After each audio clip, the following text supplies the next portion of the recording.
This feeling, this moment, this situation is just another moment. Big, small, medium, whatever size it is in your life, it's going to pass. Nothing is permanent, and there's a lot of feelings that could come with that, but in that moment of anxiety, just that reminder that this too shall pass. This moment will not be forever, that it's gonna be eventually okay.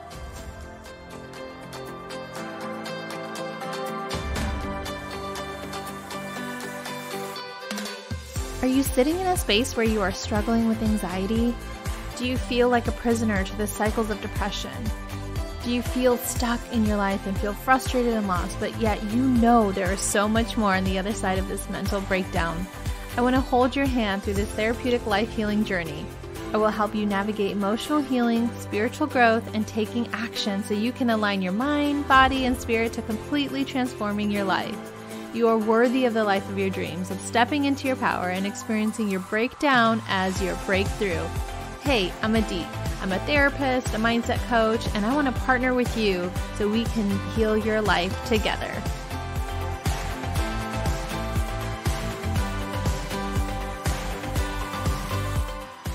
Hello, welcome back to Therapeutic Life Healing with me, Adit, your host. If this is your first time tuning in, welcome. I hope you enjoy your stay. Be sure to subscribe.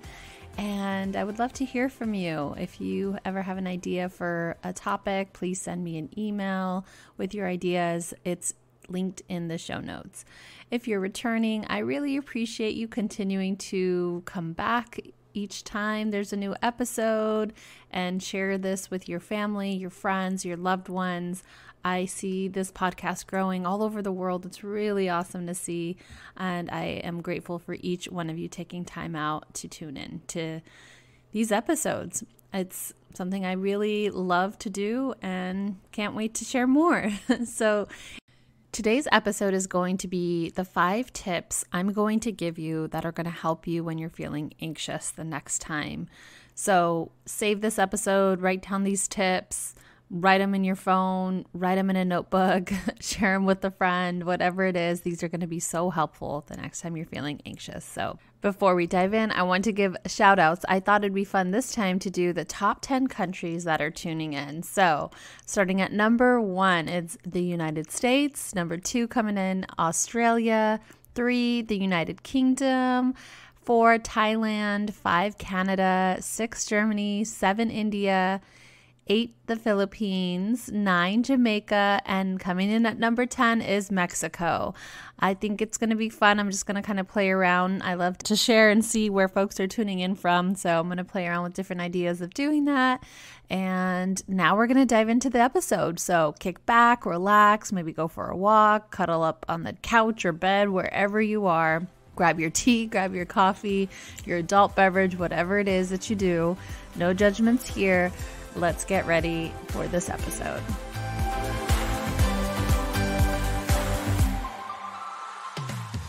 Before I share the tips, I want to just break down what is this anxious feeling? Like, what does it mean when we say anxiety? And I'm going to be talking about just kind of this general anxiety that most people can feel or tap into from time to time. And it's just a feeling of unease, worry, or fear.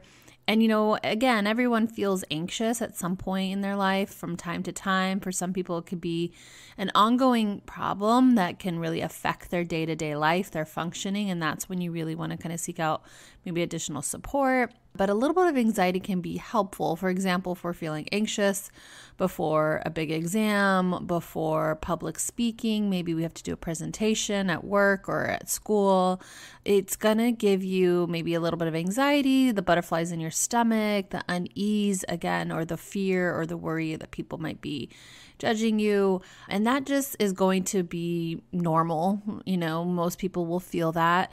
And it's just, sometimes it just makes you more alert. Like maybe even before a job interview, you're a little anxious and uneasy, but it's going to make you more alert and it's going to help improve your performance. So a little bit of anxiety is okay because it's helping you to heighten and pay attention to what is coming up and giving it more of your attention in the moment because whatever it is important. But Anxiety can also be very stressful in situations. Again, it could be either in the form of public speaking. Maybe you're going to talk to somebody. Maybe you're going out on a date.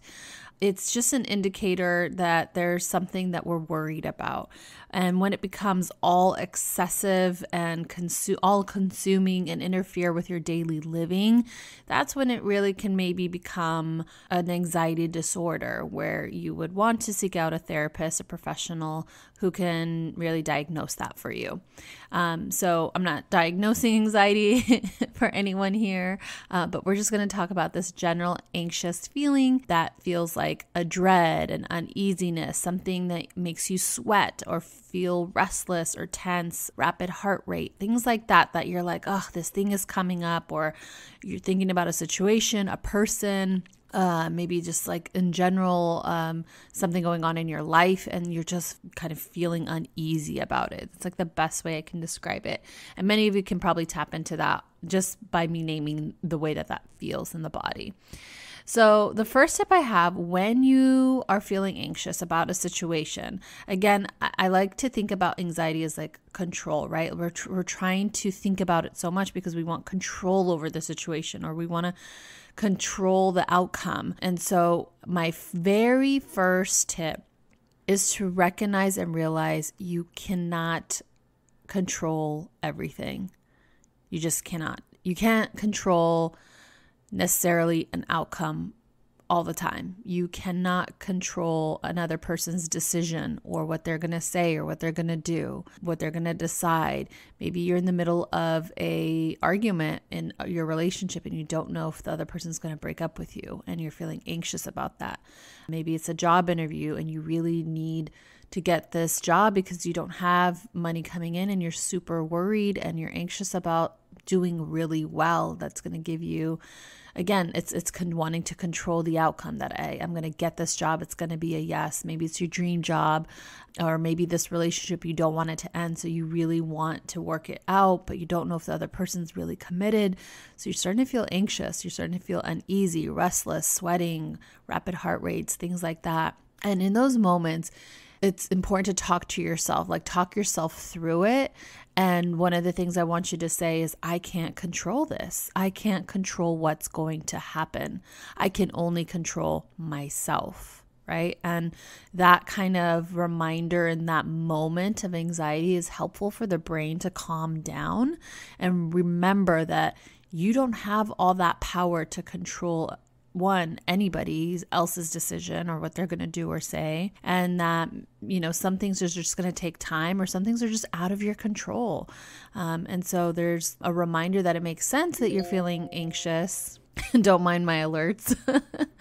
That it makes sense that you're feeling anxious, but that you really want to make sure that you don't stay there for too long and just keep spinning in something that you don't have control over. So that reminder is going to be a good step one as your tip.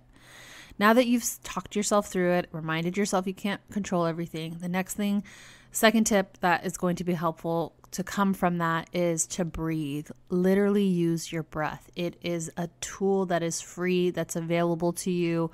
You do it automatically, but when you're anxious, what's happening inside the body, you need to remember that your brain is starting to rapid fire these anxious thoughts, and then there's hormones that are connected to that. And so your body's going to be reacting to that. So the rapid heart rate, maybe the sweating, the butterflies in the stomach.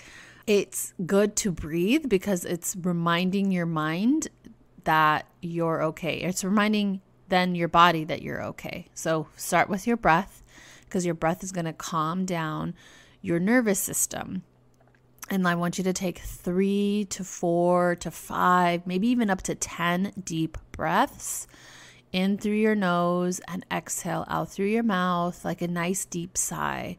Even try that now, like take a deep breath in and then exhale out.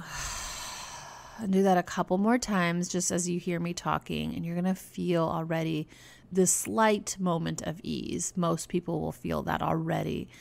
Relax your shoulders, relax your jaw, drop open your mouth, release the tongue from the roof of your mouth. Just this reminder to breathe and chill, like it's going to be okay. So that's the step 2. Then step 3 is just to remember that you do have control in some aspects of this situation. I don't know what your situation is exactly, but after you talk yourself through, take a deep breath and then remind yourself, okay, I can control something. What is that something in this situation? Whatever your thing is, attach it to you though. Like, what can you do? So for example, it could be like, well, I can control like going maybe for a walk right now and just kind of releasing this energy from my body. I can control calling a friend right now and asking for support. I can control being nice to myself in this moment and reminding myself it's going to be okay and breathing through this and giving myself a lot of love, maybe making a nice warm cup of tea and just cuddling on the couch and just letting myself be in this state of calm. Maybe it's I'm going to go for a run or go to the gym or go to yoga, or maybe I'm going to pray. I'm going to read a book. I'm going to listen to a podcast. You have all of these other things that you can do that will help you to feel a little bit less anxious and distract yourself, or kind of move in a different direction, move your energy into a different direction, and remind yourself that you have that control, because the brain is craving control. That's what anxiety is, right? It wants to control an outcome or control a situation or another person's decision, but you can't from tip 1. Remember that? So once you breathe and tell yourself that you can control something, your brain kind of relaxes, because it's like, okay, let me think clearly. I do have some say in this situation. And what is that? Because we need that as human beings. We need to feel a sense of control. And maybe it's something like really drastic, like it's someone who's passed away and you want them back. I get that so much. If you know my story, you know that I've been through a lot of loss, and I get that so much. Or maybe a family member's been diagnosed with an illness, or you yourself, you're waiting for a medical report. Again, I can relate to all of that. And that in between time is so hard, and the anxiety can feel so heavy and so much. But remember, even in that moment, you still have control, right?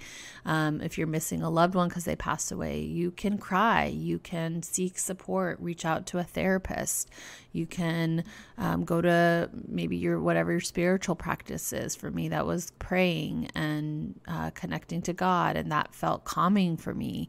Or, talking to my dad when I missed him and remembering these warm memories, or waiting for that medical report, whether my sister, was going to continue to have to get chemo or not. Just reminding myself, like, I can just continue to make memories with her right now. She's here, she's alive, she's in this moment. I can still be there for her.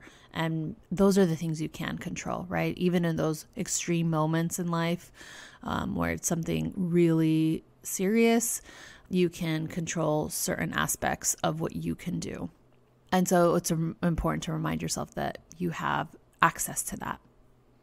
Number 4, the tip here is going to be, after you have told yourself what you can control, I want you to tell yourself and remind yourself that this too shall pass. This feeling, this moment, this situation is just another moment. Big, small, medium, whatever size it is in your life, it's going to pass. Nothing is permanent, and there's a lot of feelings that could come with that. But in that moment of anxiety, just that reminder that this too shall pass. This moment will not be forever, that it's gonna be eventually okay. That reminder can go a long way. So in that moment, that tip can be so helpful to just, I say this to myself all the time in moments where I'm like overwhelmed or have a lot on my plate, or I want to control a situation. I'm like, okay, this moment's going to pass. Even this reminder that, this feeling isn't forever. Just even, it doesn't have to be necessarily the situation. It could be just even that feeling. Like, I can access and remember in that moment when I tell myself, like, I'm not going to feel sad forever. Like, I've gone in and out of different feelings my whole life, right? As a human being, we all have. So just that reminder, like, okay, I can remember that this too shall pass and it's going to be okay. And it's okay if it's not okay right now, right? That permission that in this moment I'm not okay, and this moment might not be okay, and I'm feeling a type of way and anxious or restless or uneasy, but that's okay. That's okay. It makes sense probably for the situation that you're in that you feel that way. And just that reminder, like, it's okay if it's not okay right now. And I know that this too shall pass. Just that type of talking to yourself is going to go a long way. Trust me. I've been through so many anxious moments, and that phrase, that reminder has helped me so much.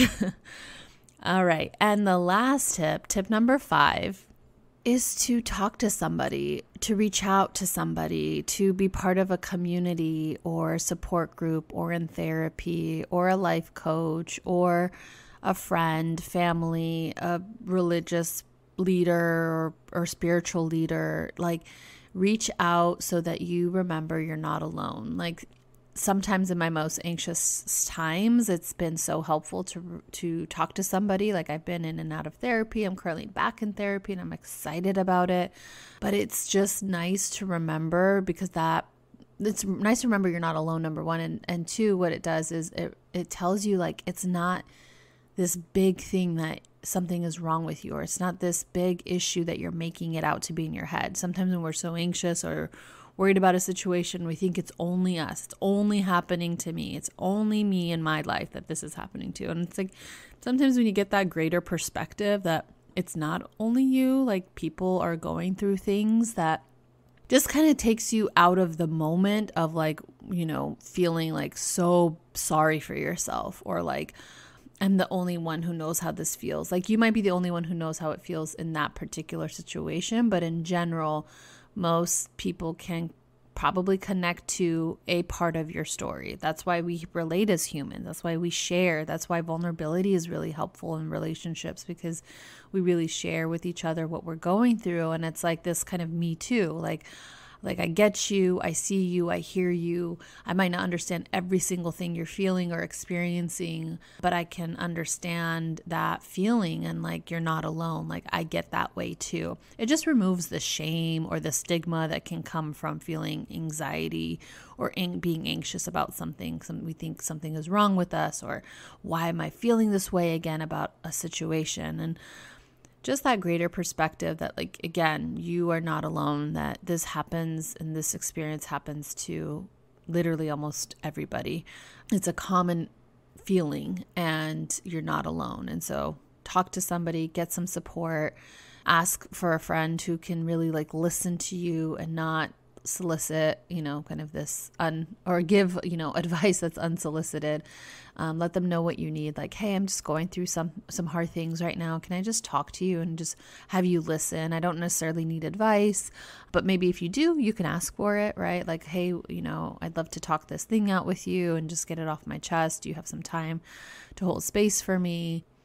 And you know your people in your circle, and if no one in your circle is going to be able to do that for you, then seek outside of your circle. Who else might be there? Especially now with online communities, there's so many availability and connecting to, like, an online support group, a Facebook group, just like-minded people. There's, thankfully, with the internet, more access to things like that. It's just a matter at that point of finding one, but, take the time to do that, because it'll go a long way. All right, those are your 5 tips. Write them down, seal them in your notebook, text them to a friend. Text this episode right now to a friend or a family member who needs to hear this, who might be going through anxiety right now in their life, and send them these tips. It's gonna be so helpful. They're very easy, step-by-step to follow. Anyone can do them.